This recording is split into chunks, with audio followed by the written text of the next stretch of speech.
જ્યારે તમે કોઈ નવું કામ સ્ટાર્ટ કરો છો ને ત્યારે કોઈ તમારી માટે ક્લેપ નથી કરવાનું.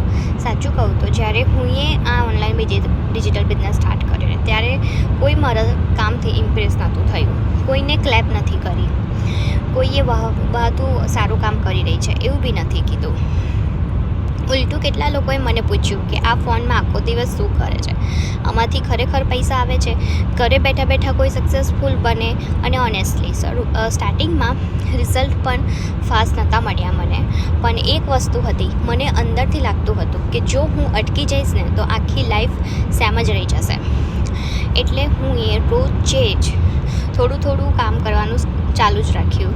બેબી સાથે ટાઈમ, ઘર અને ટ્રાવેલ, આ બધાની વચ્ચે પણ મેં સિસ્ટમ બિલ્ડ કરવાનું બંધ નથી કર્યું. અને ફની થિંગ શું છે ખબર છે, જ્યારે કોઈ ક્લેપ નથી કરતું ને ત્યારે સૌથી વધારે કન્સિસ્ટન્સી રાખવાની જરૂર હોય છે, કારણ કે બિગિનિંગમાં ઓડિયન્સ નથી મળતી, બિહાફ પોતે જ રાખવો પડે છે. આજે એ જ લોકો રિઝલ્ટ જુએ છે, ફ્રીડમ જુએ છે, ફ્લેક્સિબલ લાઈફસ્ટાઈલ જુએ છે, પણ પાછળના સાયલેન્સ ડેઝ કોઈ નથી જોતું. એ ડેઝ જ્યાં વ્યૂઝ ઓછા હતા, લીડ્સ ઓછી હતી, કોન્ફિડન્સ પણ ઓછો હતો, પણ મેં અટકી ના. અને આજે હું એક વાત ચોક્કસથી કહી શકું છું કે દરેક સક્સેસફુલ પર્સનની શરૂઆતમાં ક્વાઇટ જ હોય છે. શરૂઆતમાં કોઈ ક્લેપ નથી કરતું, પણ જો તમે કન્ટિન્યુ કરો છો અને એક દિવસ એ જ લોકો પૂછશે તું આ કેવી રીતે કર્યું.